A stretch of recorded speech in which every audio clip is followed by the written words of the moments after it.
People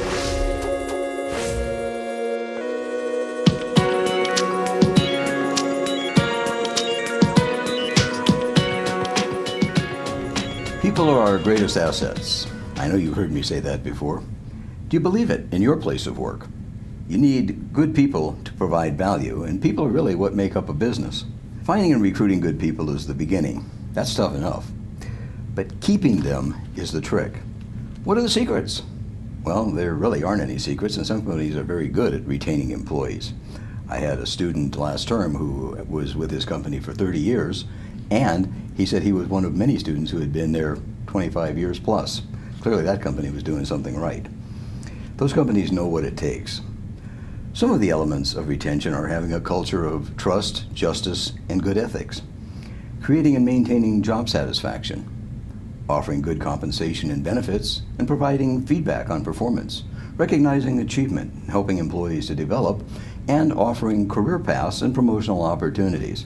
All of the above help to build employee commitment to the organization. Let's look at some of these. Why a culture of trust, justice, and good ethics? Probably seems obvious, but let's look at it. It's essential to feel safe, believe that you can trust your bosses and your coworkers, and feel that they'll be fair and do the right thing. There are 4 types of justice that people look for in the workplace: distributive, procedural, interpersonal, and informational. Distributive is basically the fairness of the decision itself. Is it fair? Procedural is how they arrived at that decision. What was the decision-making process? Maybe allowing employees to have a voice during that decision-making process and having a way to correct bad moves after the process. Interpersonal justice is fairness in the treatment of employees in decision implementation. That is, that the managers will show respect as they implement decisions and not speak badly of employees. And finally, informational justice is providing a justification for decisions and actions. It's an explanation of the reasons in a comprehensive and understandable way. And it's truthfulness, being honest and candid in explaining and providing that information. We all know how important ethics are because we talked about that quite a few weeks ago. But needless to say, it's something that's very important to people in the workplace. How about job satisfaction? That is, how happy are you in your job? How do you create and maintain it?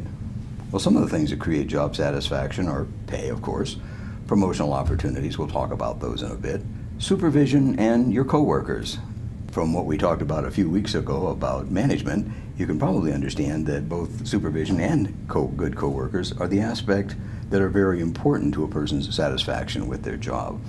The work itself, of course, working conditions, and the employee's personality and attitudes. What organizations need to do is get the person off on the right foot with a good orientation to the company. That's called onboarding.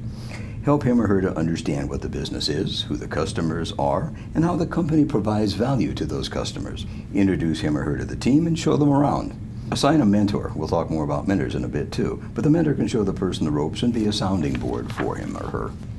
Have a job description and provide good training so that the person understands the elements of the job. Ideally, to the extent possible, have jobs structured to provide satisfaction for the employees. Some of the key things that employees look for in their jobs are meaningfulness, that the job is something that's important in the employee's opinion and how much it impacts others, variety in the tasks, and whether they're completing the whole job or just a part of it. The degree the employee feels that he or she has responsibility for outcomes, and the degree the employee has knowledge of the results of his or her work. Also, how much autonomy does the employee have in doing the job?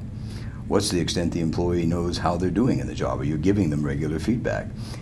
And the degree that information is provided on how they're doing. Again, feedback, performance evaluations, and just routine. Hey, did a good job on that, or hey, I think we need to tweak this a little bit. These all contribute to employee satisfaction on the job. If you want to know how happy your employees are, run an annual survey asking them, an anonymous survey. There's a key to that, though. Don't just run a survey and then forget about it. They want to know that something's being done if they're making suggestions. So a key is that when employees ID a problem, act on it. If for some reason you can't change it, tell them and explain why so they understand why things are the way they are. Companies need to offer good compensation and benefits. They have to participate in surveys and benchmarking to know what competitors are doing. And something to keep in mind is compensation and benefits are among the 3 biggest ticket items under expenses, along with property mortgages or rent being the third. To attract and retain good employees, a company has to have a competitive compensation and benefits package. If they can beat the competition, that's great. However, if the company has other aspects that create good job satisfaction, they may not need to beat the competition, they just need to be competitive. And they need to provide annual increases and some other forms of compensation where it's appropriate in order to reward good performance, such as bonuses or other little perks. An organization needs to provide feedback on performance regularly. That's very important to keeping employees. Have a meaningful performance management system in place. Provide regular feedback. Identify goals and progress toward them. Don't wait for the performance evaluation system either. Just come around and tell somebody how they're doing. If they did a great job on something, tell them. If there's something that they need to correct, make sure you sit down with them and discuss it. You can't fix it if you don't know it's wrong. The assessment and the written evaluation never should come as a surprise. That's why regular feedback on an informal basis is important. It's also important that organizations recognize achievement, not only in terms of good salary increases, but also with other perks, as I mentioned before. Bonuses, quick spot awards, maybe little gift cards, that type of thing. Public displays of recognition. Somebody did a great job. Hey, let's get some pizza in the lunchroom and get everybody together for it. You'd be surprised how well even thank you notes are received by employees. It goes a long way.